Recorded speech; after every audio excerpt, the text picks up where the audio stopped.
Assalamualaikum warahmatullahi wabarakatuh. Alhamdulillahi rabbil alamin wassalatu wassalamu ala asyrafil anbiya'i wal mursalin nabiyyina Muhammad wa ala alihi wa sahbihi ajma'in. Amma ba'd. Baik saudara sekalian, kita lanjutkan materi kita. Kita kalau belajar fikih pasti tidak akan asing dari sebutan empat madhab imam madhab. Sebutan ini apa? Tidak akan asing ketika kita banyak belajar fikih. Baik. Maka di sini kita akan secara singkat memperkenalkan ya siapa sih yang dimaksud dengan empat imam madhab itu. Lahirnya di mana, wafatnya di mana, itu saja. Ada guru-gurunya siapa, murid-muridnya siapa, penyebaran madhabnya di mana saja. Itu saja yang akan kita kenalkan. Baik. Yang pertama sebelum kita perkenalkan imam-imam madhab, kita perlu tahu dulu apa sih yang dimaksud dengan madhab itu. Ya. Yang dimaksud dengan madhab adalah kumpulan dari ijtihadnya mujtahid. Dan dasar-dasar yang dia jadikan sandaran dalam berijtihad. Ini namanya apa? Madhab. Nah, jadi kumpulan misalnya kumpulan ijtihadnya Imam Syafi'i. Ya, kemudian dasar-dasar yang dia jadikan sebagai sandaran dalam dia berijtihad. Nah, yang berbeda dengan ulama yang lain, itu namanya apa? Madhab dia. Paham ya? Tapi kalau yang sama, ya, semua ulama sepakat, berarti itu bukan madhab dia. Gitu ya? Kayak tadi. Nah, 4 dasar atau dalil fikih yang disepakati. Al-Quran, Sunnah, Ijma' dan Qiyas. Ya, kita nggak bisa bilang, termasuk madhabnya Imam Syafi'i adalah berdalil dengan Al-Quran, ya, berdalil dengan Sunnah, berdalil dengan Ijma', berdalil dengan Qiyas. Kita nggak ngomong begitu. Kenapa? Kalau kita ngomong gitu, termasuk madhabnya Imam Syafi'i adalah berdalil dengan Quran lah. Yang lain berdalil dengan Quran apa enggak? Paham ya? Jadi sesuatu itu dikatakan madhab seorang ulama apabila apa? Ini masalah ijtihad yang dia berbeda dengan ulama yang lain, gitu ya. Misalnya di situ ada tulisan madhab seorang mujtahid adalah dasar-dasar ijtihadnya dan hasil-hasil ijtihadnya yang berbeda dengan mujtahid yang lain. Misalnya, contohnya begini. Kalau sholat 5 waktu itu wajib, bisa nggak saya katakan? Madhab Imam Syafi'i adalah wajibnya sholat 5 waktu.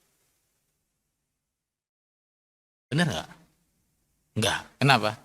Semua ulama sepakat. Kalau kita bilang madhabnya Imam Syafi'i wajibnya sholat 5 waktu. Seakan-akan ulama yang lain ada yang nggak begitu. Paham?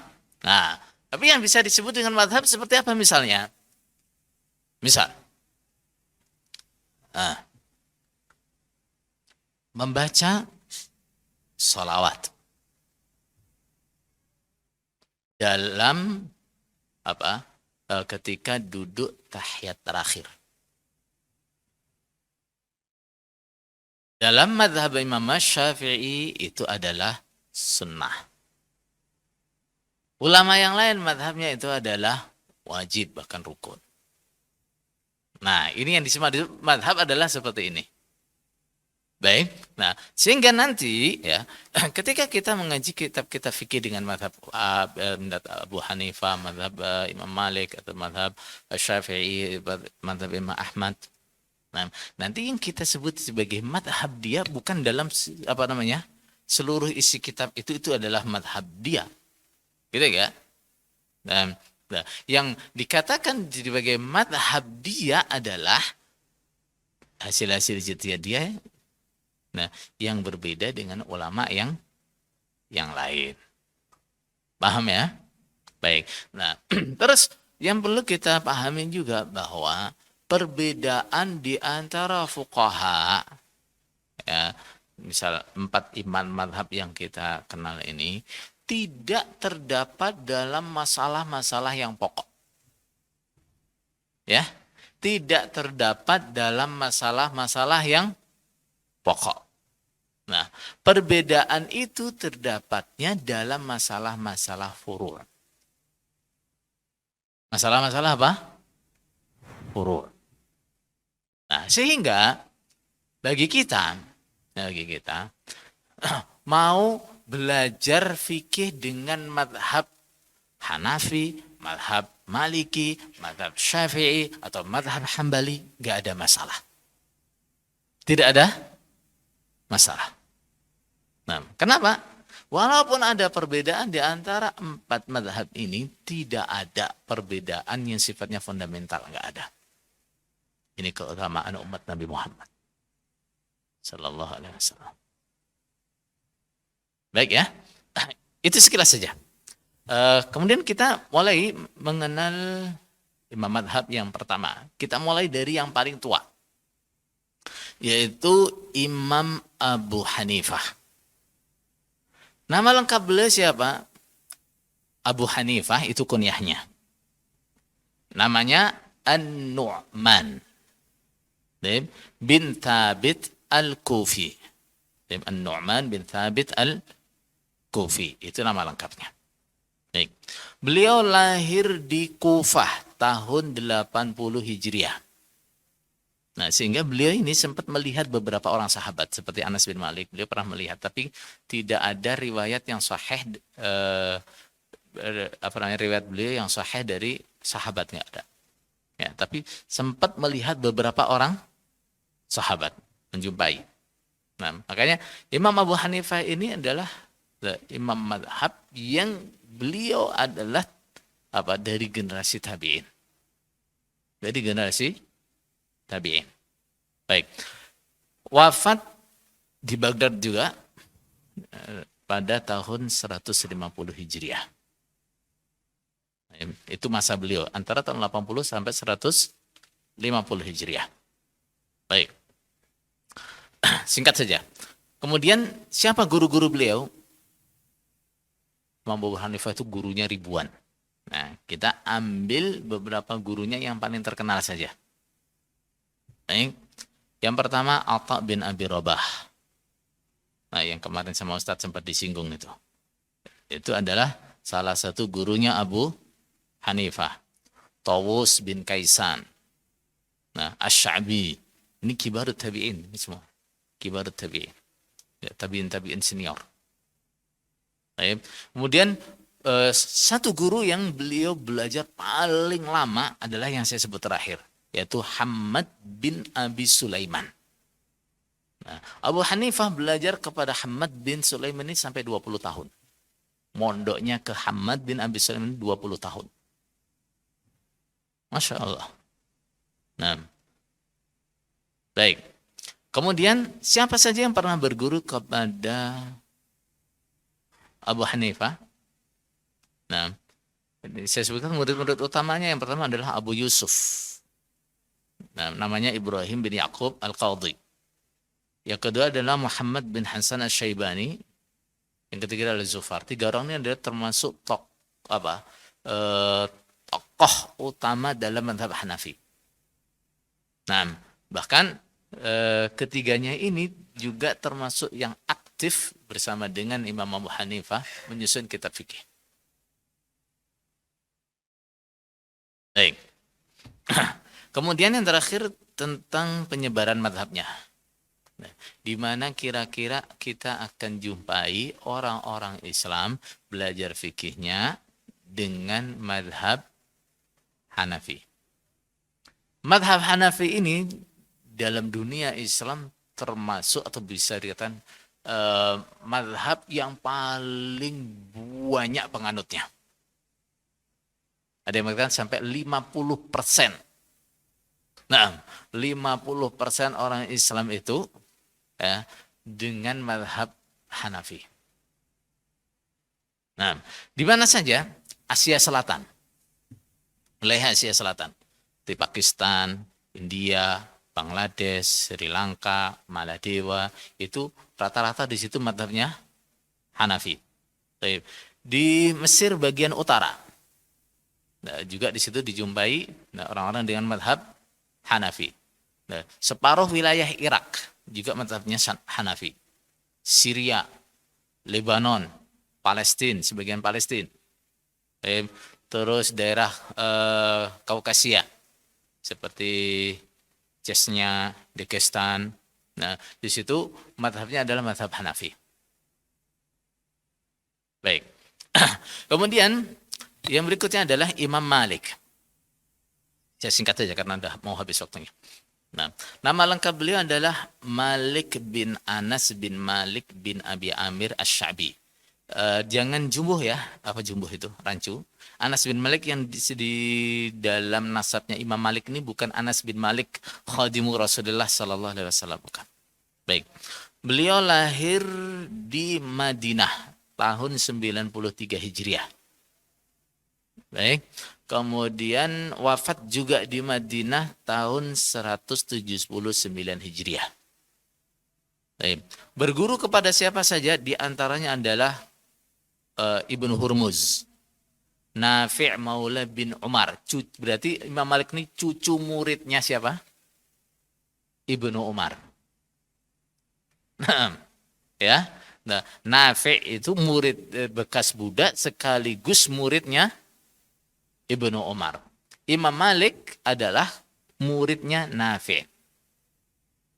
Baik. Siapa lagi? Ibnu Syihab Az-Zuhri, Yahya bin Abi Katsir, dan ulama-ulama yang lain. Itu adalah guru-guru Imam Malik yang paling terkenal. Baik. Murid-murid beliau, siapa yang paling terkenal? Yang saya sebutkan yang pertama adalah Muhammad bin Idris Asy-Syafi'i, Al-Imam Asy-Syafi'i. Itu murid dari Imam Malik. Nah, kalau kita pernah dengar ceritanya, nah, Imam Asy-Syafi'i berguru kepada Imam Malik setelah dia menghafalkan kitab Muwatta'nya Imam Malik. Nah, jadi sebelum datang berguru ke gurunya, nah dia hafalkan dulu kitabnya. Nah, coba kita gitu ya, mau mondok itu hafalkan Quran dulu. Nah,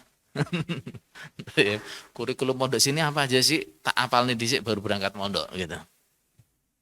Nah, kemudian Abdullah bin Mubarak, itu juga salah satu muridnya Imam Syafi'i.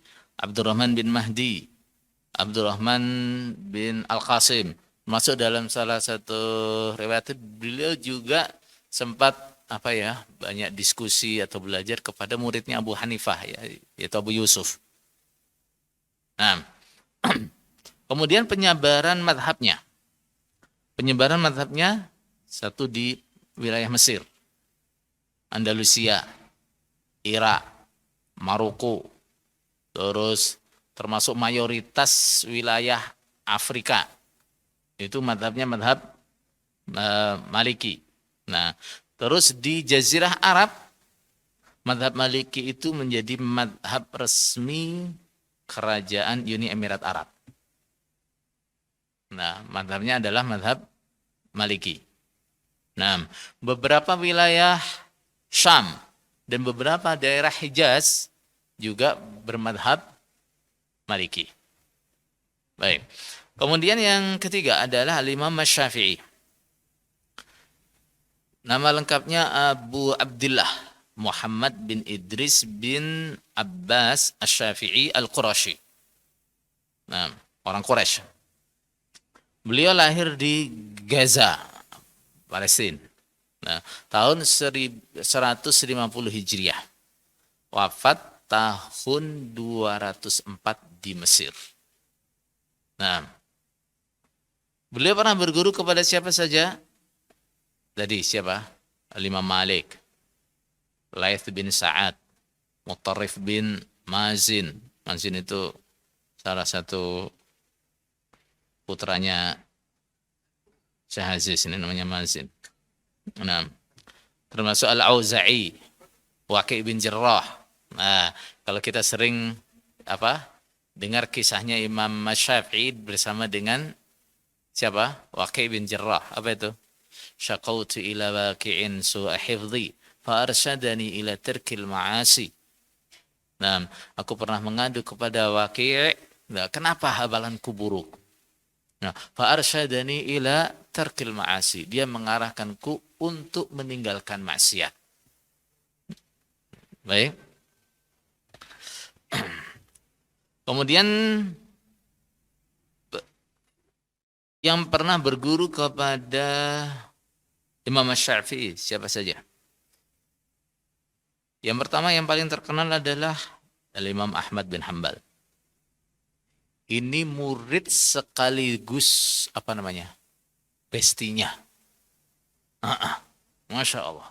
Nah, Imam Malik sama Imam Syafi'i sama Imam Ahmad ini, ya, ini kedekatannya itu luar biasa.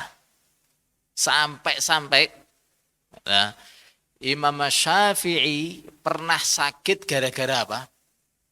Mendengar Imam Ahmad sakit. Penyebabnya apa? Dengar Imam Ahmad sakit, dia ikut sedih, ikut sakit. Imam Ahmad dengar Imam Syafi'i sakit karena mendengar dia sakit. Akhirnya apa? Imam Ahmad kuatkan dirinya supaya kelihatan sehat. Masya Allah, nyambangi datang ke rumahnya. Nah, ini bestinya. Bestinya. Nah, baik. Nah, kemudian termasuk yang belajar ke beliau adalah siapa? Ibrahim bin Khalid Al-Baghdadi. Ini murid beliau ketika di Irak. Ismail bin Yahya Al-Masri. Ini ketika beliau di Mesir. Nah, Imam Syafi'i ini salah satu apa? Ciri khas mazhabnya adalah ada mazhab qadim dan ada mazhab jadid. Mazhab qadim itu adalah mazhab yang dia susun ketika dia di Irak. Nah, kemudian setelah itu beliau melakukan perjalanan ke Mesir. Di Mesir dia banyak belajar lagi. Akhirnya apa? Pandangan-pandangan dia selama di Irak banyak yang dia ralat waktu dia di Mesir. Nah, makanya penyebaran muridnya juga mengikuti apa? Perjalanan beliau. Ketika beliau di Irak juga banyak murid-murid terkenal. Ketika beliau di Mesir juga banyak murid-murid yang terkenal. Baik. Kemudian penyebaran madhabnya. Nah, penyebaran madhabnya meliputi wilayah Mesir, Suriah, sebagian Palestina, Jordan, Yaman, Hijaz. Ya, kalau Saudi itu Saudi bagian selatan seperti Asir. Itu madhabnya madhab Asy-Syafi'i. Asia Tenggara. Nah, Indonesia, apalagi Malaysia, apalagi Singapura, Brunei, itu Thailand. Nah, itu semua madhabnya adalah madhab Asy-Syafi'i, mayoritas madhabnya adalah madhab Asy-Syafi'i. Nah, Afrika daerah timur itu juga mayoritas madhabnya madhab Asy-Syafi'i. Baik. Kemudian yang terakhir, yang termuda tentunya adalah Imam Ahmad bin Hanbal. Nah, nama lengkap beliau adalah Abu Abdullah Ahmad bin Muhammad bin Hanbal. Berarti Hanbal itu sebenarnya namanya siapa? Kakeknya. Nah, nama kakeknya. Ahmad bin Hanbal. Itu beliau lebih apa? Dikenal dengan Ahmad bin Hanbal. Hanbal itu nama kakeknya. Baik. Asy-Syaibani. Beliau lahir di kota Baghdad 164 Hijriah. Wafat juga di Baghdad tahun 241 Hijriah. Nah, pernah berguru kepada siapa saja? Tadi yang kita sebutkan, tentunya yang pertama adalah Al-Imam Syafi'i. Berguru juga kepada Sufyan bin Uyainah. Berguru juga kepada Abu Yusuf yang tadi kita sebutkan sebagai muridnya siapa? Abu Hanifah. Juga berguru kepada Abdurrahman bin Mahdi yang tadi kita sebutkan sebagai muridnya siapa? Al-Imam Malik. Kemudian juga berguru kepada Waqi' bin Jarrah, gurunya Al-Imam Syafi'i dan lain-lain. Yang berguru kepada beliau juga banyak, seperti Muhammad bin Ismail Al-Bukhari. Siapa? Al-Imam Al-Bukhari yang kita kenal. Itu berguru kepada Al-Imam Ahmad. Muslim bin Hajjaj, siapa? Pemilik kitab Sahih Muslim. Abu Dawud As-Sijistani, siapa? Pemilik Sunan Abi Dawud. Saya sengaja pilihkan nama-nama yang familiar buat kita semua. Nah, kemudian Abdul Malik Al-Maimuni, Abu Bakar Al-Marudi, mungkin ini kita agak asing. Baik. Dan lain-lain. Adapun penyebaran madhabnya, madhab Imam Ahmad ini termasuk madhab yang penyebarannya tidak sebanyak yang lain. Ya, madhab Imam Ahmad atau madhab Hambali ini salah satunya menjadi madhab resmi kerajaan Saudi.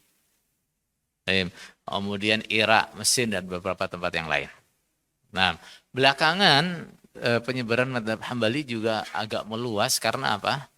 Nah, banyaknya mahasiswa-mahasiswa yang belajar di Saudi. Nah, otomatis di sana kurikulum fikihnya adalah apa?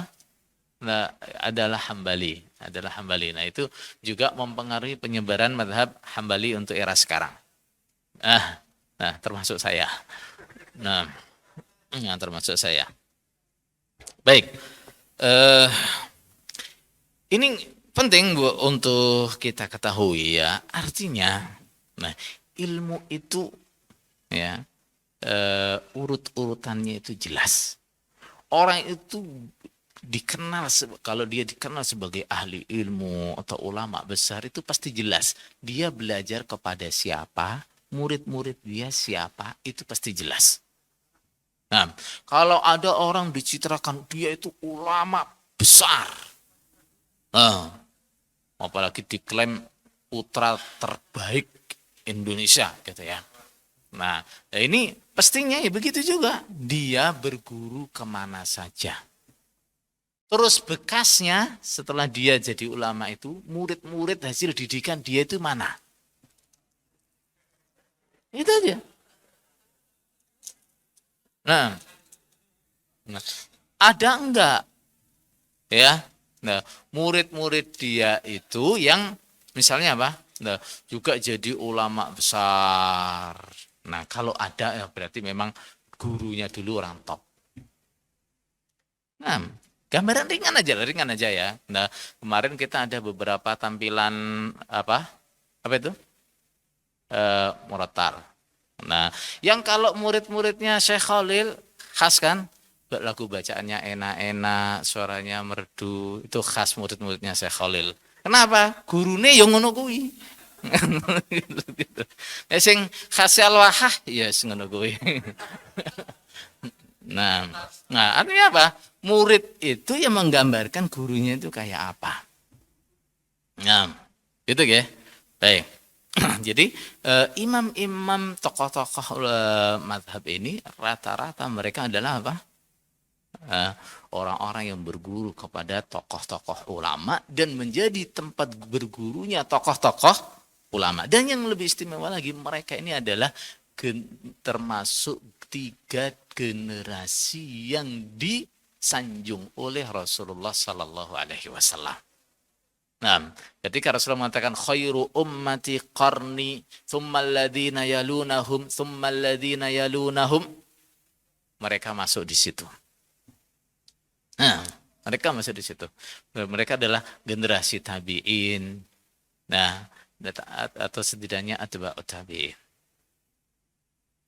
Nah, jadi masih masuk dalam 3 generasi yang terbaik. Nah, anak sing arek ngomong nih kuwi wong jahiliyah meneh ya. Nah, terserah. Ya, kita prinsip kita kayak gitu ta. Nah, nek sing ngomong iku wong bodoh gak usah diambil hati. Ya terserah wong bodoh yang ngomong-ngomongin gitu kan. Nah, baik. Kemudian biar lebih ngeh lagi, nah, saya sebutkan peran ahli hadis dalam perkembangan ilmu fikih. Saudara sekalian, sebenarnya ulama-ulama ahli fikih itu mereka juga rata-rata ahli hadis. Nah, cuma karya mereka yang paling menonjol adalah dalam ilmu fikih. Nah, Imam Syafi'i juga menulis kitab hadis. Tapi mungkin kebanyakan kita belum dengar tuh. Pernah dengar Musnad Imam Asy-Syafi'i? Belum. Nah, bahkan kitab-kitab fikih yang beliau susun seperti ya, di situ ya bisa dibilang campuran antara ilmu hadis dan ilmu fikih. Nah, Imam Malik Al-Muwatta, itu apa isinya? Hadis-hadis yang kemudian ada di sisipi pandangan-pandangan beliau. Jadilah kitab Al-Muwatta. Nah, apalagi Imam Ahmad. Nah, punya karya kitab hadis yang sangat fenomenal, yaitu Musnad Al-Imam Ahmad. Tapi beliau-beliau ini lebih menonjol dalam masalah fikihnya. Lebih kita kenal sebagai ahli fikih. Nah, kemudian ada ulama-ulama ahli hadis. Dan yang kita tidak ragu mereka juga ahli fikih. Nah, tapi lebih menonjol dalam ilmu atau dalam karya hadisnya. Nah, ulama-ulama ahli hadis ini mereka kebanyakan menyusun kitab-kitab hadis itu dengan metode yang memudahkan kita dalam belajar fikih. Itu. Nah, jadi kitab-kitab hadis coba biasanya kita lihat pertama dimulai kalau yang Al-Jami' dengan bab-bab akidah. Oh, ini apa itu? Pelajaran tauhid. Nah, kemudian nanti setelah lepas akidah akan dimulai dengan pembahasan kitabut taharah, kitabus shalah, kitabus shaum dan seterusnya seperti bab-bab yang ada dalam kitab fikih. Baik. Nah, bahkan di situ sebagian ahli hadis, terutama dalam kitab-kitab sunan, mereka tidak hanya fokus pada hadis-hadis yang sahih saja, enggak.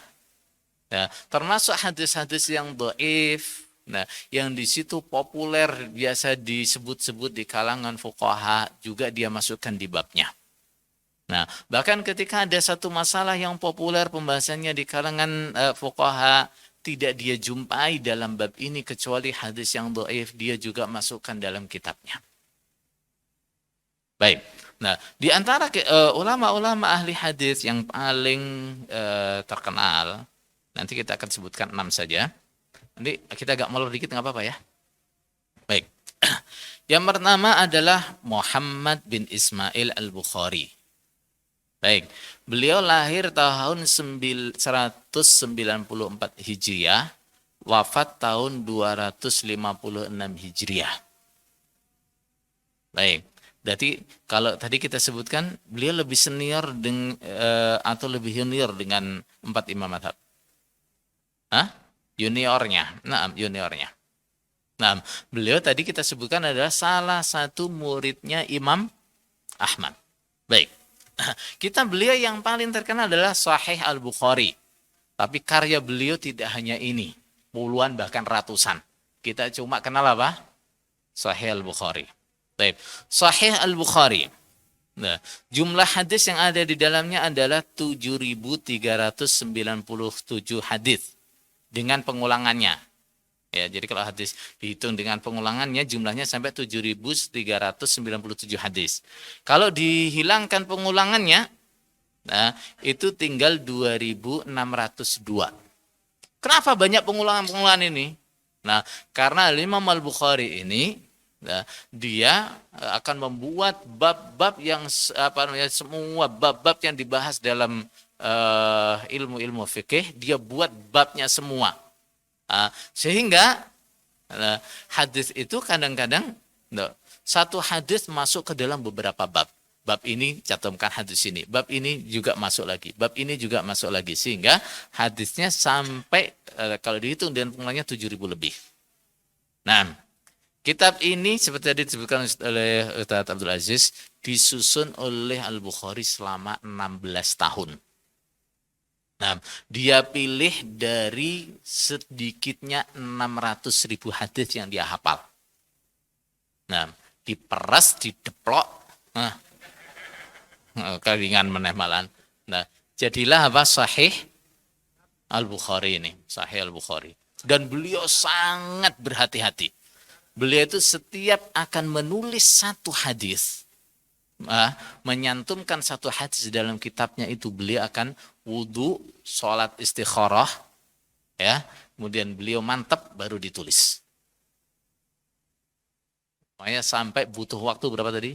16 tahun. Nah, kitab ini setelah beliau tulis, beliau tunjukkan kepada Imam Ahmad. Ini apa namanya? Yang dia tulis. Nah, ditunjukkan juga kepada ahli hadis di zamannya seperti Yahya bin Ma'in dan ahli hadis yang lain. Semuanya memberi rekomendasi apa? Bagus. Nah, luar biasa. Baik. Nah, kemudian yang kedua adalah Muslim bin Hajjat An-Naisaburi. Nah, ini muridnya Imam Ahmad juga termasuk muridnya Imam Al-Bukhari. Nah, Imam Muslim ini belajar kriteria standar hadis-hadis sahih, beliau apa? Belajarnya dari Imam Al-Bukhari. Nah, kemudian kitab beliau namanya adalah Sahih Muslim, ini yang terkenal. Ya. Jumlah hadisnya 7.275 hadis dengan pengulangan dan 4.000 hadis tanpa pengulangan. Dan metodenya luar biasa. Setiap hadis itu oleh Imam Muslim ya dikumpulkan. Ya, hadis yang semacam itu dikumpulkan jadi satu dalam satu bab. Nah, terus beliau tidak membuat bab dalam kitabnya. Nggak ada bab-babnya. Tapi apa? Setiap hadis-hadis yang sejenis beliau jadikan jadi satu. Nah, kemudian kalau ada beberapa riwayat dengan beda tipis-tipis, beliau ulangi. Kalau sanad ini ada beda sebegini, lafaz ini satu lafaz saja. Ya, dia cantumkan di bawahnya. Luar biasa. Nah, kemudian terkait kualitasnya, Sahih Bukhari dan Sahih Muslim, dua kitab ini oleh para ulama diakui oleh semua ulama bahwa kitab yang paling sahih, kitab hadis yang paling sahih adalah dua kitab ini, Bukhari dan Muslim. Nah, ada sedikit perbedaan di antara mereka adalah mana yang paling berkualitas, Bukhari atau Muslim. Nah, kemudian ada yang menyimpulkan Imam Bukhari itu lebih berkualitas dari sisi apa? Kriterianya. Nah, syarat-syarat hadis yang dia masukkan itu kualitasnya lebih tinggi daripada Imam Muslim. Sedangkan Imam Muslim memiliki kelebihan dari sisi apa? Metode penyusunannya. Lebih mudah nyari hadis di mana? Di Sahih Imam Muslim daripada di Sahih Bukhari. Nah, kemudian yang berikutnya adalah Ahmad bin Shu'aib bin Ali An-Nasai, Al-Imam An-Nasai. Lahir tahun 2015 Hijriah, wafat tahun 303 Hijriah. Sunan Nasai atau disebut juga dengan Al-Mujtabah. Isinya 5.774 hadis. Ini adalah ringkasan kitab Sunan Al-Kubro yang isinya 10.770 hadis. Jadi pertama Imam An-Nasai menyusun kitab namanya As-Sunan Al-Kubro. Nah, di kitab ini banyak hadis-hadis yang dhaif, bahkan hadis-hadis maudhu juga beliau cantumkan di sini. Nah, kemudian ada yang ngeluh. Beliau dengar keluhan-keluhan. Kitabnya terlalu besar, kemudian juga banyak bercampur dengan hadis-hadis dhaif dan sebagainya. Maka oleh Imam An-Nasai diringkas, beliau kasih nama Al-Mujtabah. Nah, Al-Mujtabah yang kita kenal dengan Sunan An-Nasai. Baik, kitab ini secara urutan kualitas adalah yang nomor 3 setelah Sahih Bukhari dan Sahih Muslim. Nah, kemudian yang keempat adalah Abu Dawud. Namanya Sulaiman bin Al-Ash'ath As-Sijistani, juga muridnya Imam Ahmad. Nah, Sunan Abu Dawud adalah kitab yang khusus tentang hadis-hadis ahkam. Nah, makanya ini sangat populer di kalangan fuqaha. Kenapa? Nah, dia lebih fokus ke hadis-hadis ahkam. Nah, terdiri dari 4.800 hadis yang dipilih dari 500.000 hadis. Pengakuan siapa?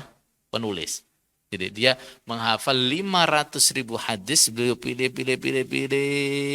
Nah, sampai 4.800 itu yang dicantumkan dalam kitabnya Sunan An-Nasa'i. Nah, kemudian kitab ini juga pernah beliau tunjukkan kepada Imam Ahmad dan mendapat komentar bagus dari Imam Ahmad. Oh iya. Kemudian yang kelima adalah Abu Isa Muhammad bin Isa At-Tirmidzi. Nah, Al-Imam At-Tirmidzi kita kenalnya. Beliau lahir tahun 209 Hijriah, wafat tahun 279 Hijriah. Sunan At-Tirmidzi atau juga sering disebut Al-Jami' At-Tirmidzi adalah kitab yang disusun dengan urutan bab-bab fikih. Nah, mana ini tulisannya? Dengan di dalamnya terdapat hadis-hadis sahih, hasan, dhaif. Nah, dan penjelasan setiap hadis dhaif oleh Imam At-Tirmidzi disebutkan kenapa dhaif. Kalau ada hadis dhaif oleh Imam At-Tirmidzi disebutkan hadis ini dhaif. Alasan dhaifnya apa? Disebutkan kan, begitu kan biasanya. Dhaif.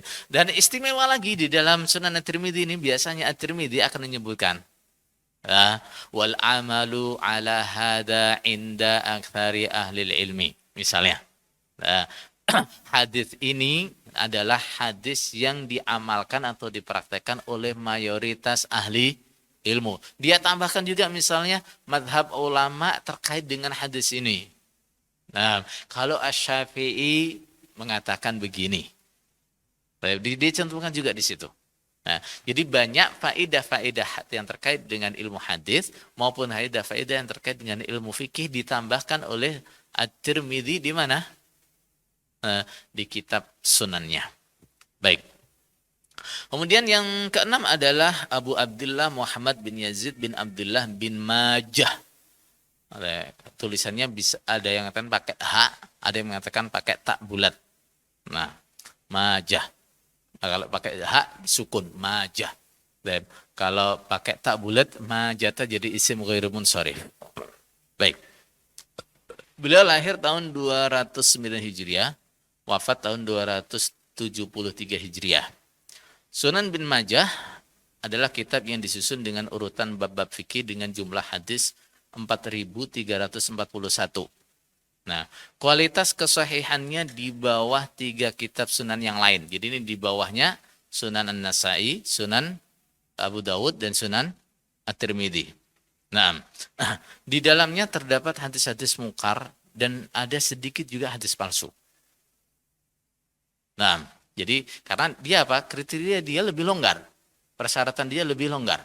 Bahkan sampai-sampai ada ulama yang berstatement, kalau ada hadis hanya terdapat di dalam Sunan Ibnu Majah dan tidak ada dalam kitab-kitab hadis yang lain, itu adalah dhaif. Sampai ada ulama yang berstatement begitu, tapi ini kurang tepat. Tapi kebanyakan begitu. Nah, kebanyakan begitu. Kebanyakan hadis-hadis adanya hanya di Sunan Ibnu Majah, di kitab-kitab hadis yang lain nggak ada, kebanyakan hadisnya dhaif. Nah, walaupun nggak semua seperti yang statement tadi. Baik. Nah, di dalamnya terdapat 1.339 hadis yang tidak terdapat dalam kutubus sittah yang lain. Nah, ini hasil penelitiannya Muhammad bin Fuad Abdul Baqi. Nah, dia teliti ada berapa sih hadis yang adanya hanya dalam Sunan Ibnu Majah tapi nggak ada tempat yang lain. Makanya ketika kita ngaji Sunan Ibnu Majah, kita harus lebih teliti nih. Ini sahih apa enggak, apalagi metode penulisnya juga tidak menyertakan penjelasan hadis ini sahih atau tidak. Baik, yang terakhir adalah Abu Abdullah Ahmad bin Muhammad bin Hanbal Asy-Syaibani, Imam Ahmad yang tadi juga salah satu 4 imam madhab. Lahir tahun 164 Hijriah, wafat tahun 241 Hijriah. Nah, Musnad Imam Ahmad adalah kitab musnad yang paling besar. Ya, kitab musnad itu seperti apa sih? Kitab musnad itu kitab yang disusun dengan metode begini. Jadi, penulisnya akan menyusun kitab itu berdasarkan ini hadis diriwayatkan oleh sahabat siapa. Ya, misal hadis dari Abu Bakar As-Siddiq, misalnya dimulai dari situ, sahabat yang paling mulia, Abu Bakar As-Siddiq. Nanti tidak peduli itu masuknya bab apa, semua hadisnya Abu Bakar As-Siddiq akan terkumpul jadi satu di sini. Ya, terus nanti yang berikutnya dari Umar bin Khattab, semua terkumpul dalam satu kelompok di sini. Nggak peduli apa babnya. Makanya kitab Musnad ini keistimewaannya untuk penghafal hadis akan lebih mudah menghafalnya. Nah, tapi untuk orang yang mencari hadis sesuai dengan babnya akan lebih sulit. Nah, akan lebih sulit. Nah, makanya kemudian ada yang berkreasi kemudian memilah-milah atau menyusun kembali Musnad Imam Ahmad ini disusun sesuai dengan babnya. Nah, disusun dengan babnya. Tapi itu juga nanti akan menyulitkan penghafal hadis lagi. Menyulitkan penghafal hadis lagi. Baik. Di dalamnya terdapat 40.000 hadis dengan pengulangan. Nah, dan 30.000 hadis tanpa pengulangan. Jadi hadisnya kalau nggak dihitung tanpa berulang, ada 30.000 hadis. Coba lebih besar mana? Nah, dari semua kitab hadis yang kita sebutkan paling gede. Nah, isinya tanpa pengulangan 30.000 hadis. Baik. Kemudian bagaimana pandangan ulama tentang Musnad Imam Ahmad ini? Ada 3 pandangan ulama. Sebagian ulama mengatakan semua hadis yang terdapat di dalam Musnad Imam Ahmad adalah hujjah. Artinya apa? Itu derajatnya sahih atau hasan li ghairi. Baik. Sebagian ulama mengatakan di dalamnya terdapat hadis sahih, dhaif dan bahkan ada hadis yang maudhu walaupun sedikit. Ya. Ada hadis dhaif, ada hadis yang palsu tapi jumlahnya hanya sedikit. Seperti siapa? Ibnul Jauzi. Nah, itu dia menyebutkan ada 30 hadis palsu atau maudhu dalam Musnad Imam Ahmad. Baik. Kemudian yang ketiga adalah mengatakan di dalamnya terdapat hadis sahih dan hadis yang dhaif tapi dia mendekati sahih. Dhaif yang mendekati sahih. Artinya apa ini? Hadis dhaif yang masalahnya enggak gede, enggak bukan masalah berat.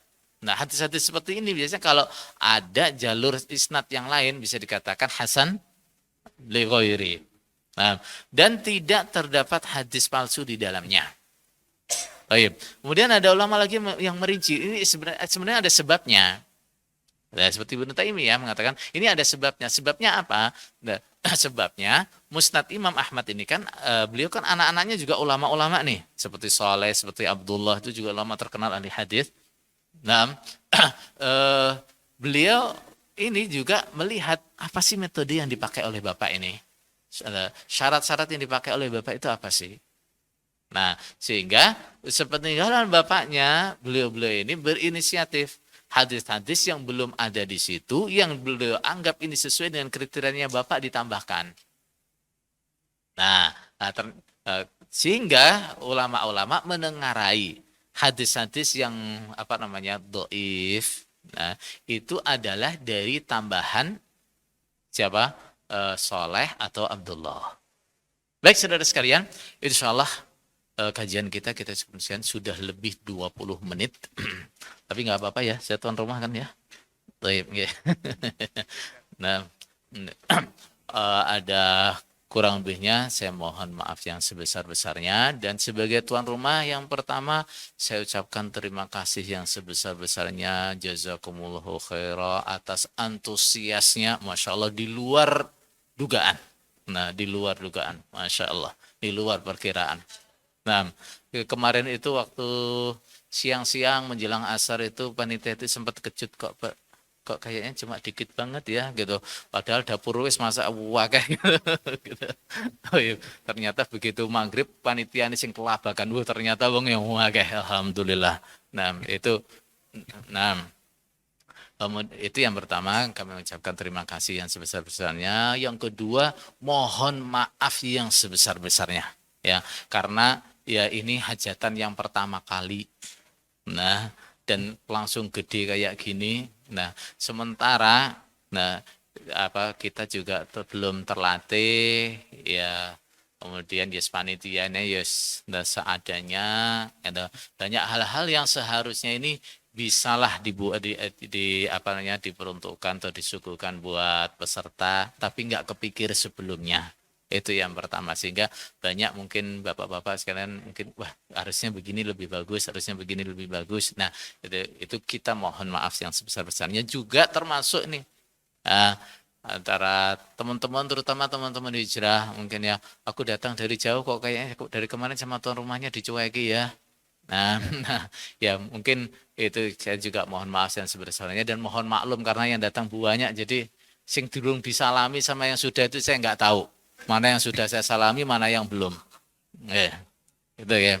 Nah, dan yang terakhir tentunya kita berharap ini bukan acara yang terakhir. Insya Allah kita sudah ngaji pengenalan ilmu akidah, pengenalan ilmu fikih. Nah, insya Allah ketika kita adakan daurah lagi, kita mudah-mudahan kita bisa langsung ngaji. Entah itu kitab akidah atau itu kitab fikih, insya Allah. Ya, mudah-mudahan nanti kita bisa adakan daurah yang rutin kayak gini. Insya Allah enak ya. Nah, hari Sabtu sampai hari Ahad. Nah, ya katanya MC-nya kalau bisa selalu ada acara peresmian ya enggak, ya mudah-mudahan. Nah, ya bisa jadi nanti meresmikan gedung asrama. Kalau enggak ada ya minimal meresmikan apa pernikahan gitu ya. Nah, insya Allah itu udah cukup ya, insya Allah ya, biayanya lebih murah insya Allah. Nah, dan insya Allah dari kami cukup sekian, dan jangan lupa nanti kita setelah selesai sholat zuhur panitia sudah menyediakan makan siang. Ya, jangan terus ditinggal prung, nah, sekarang nggak enak sing mangan gitu. Nah, kasihan tukang masaknya nanti kalau sisa nasi banyak aku terus dikon gawe kerupuk puli gitu.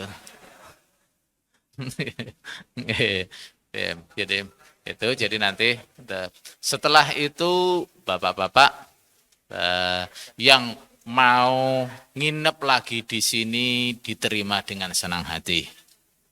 Yang mau bablas mondok di sini juga diterima dengan senang hati.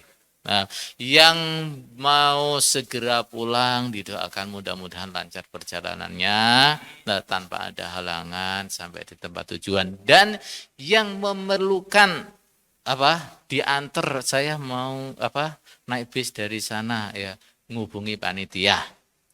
Atau yang belum beli tiket misalnya minta Bapak perlu dibantu untuk cari tiket, silakan ngubungi panitia. Tadi Pak Taufik sudah share nomornya apa belum? Diumumkan nomornya apa belum? Ya, saya umumkan nomornya ya. Ya.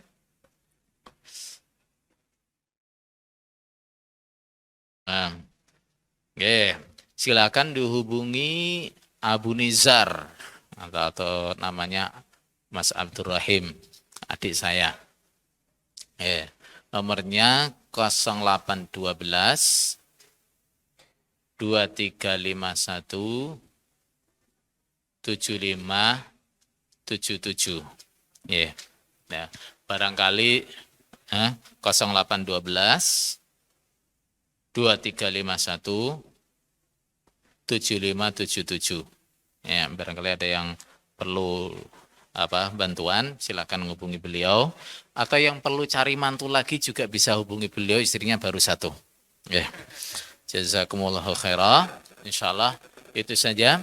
Mudah-mudahan semua kajian kita dari awal sampai akhir Allah memberikan manfaat dan barakah, menjadi ilmu yang manfaat, menjadi bekal kita untuk beramal soleh.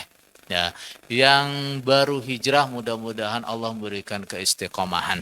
Nah, yang sudah hijrah juga mudah-mudahan Allah berikan keistiqomahan. Semua dari kita bisa istiqomah sampai meninggal dalam keadaan husnul khatimah. Subhanakallahumma bihamdika asyhadu an la ilaha illa anta astaghfiruka wa atubu ilaik. Wassalamualaikum warahmatullahi wabarakatuh.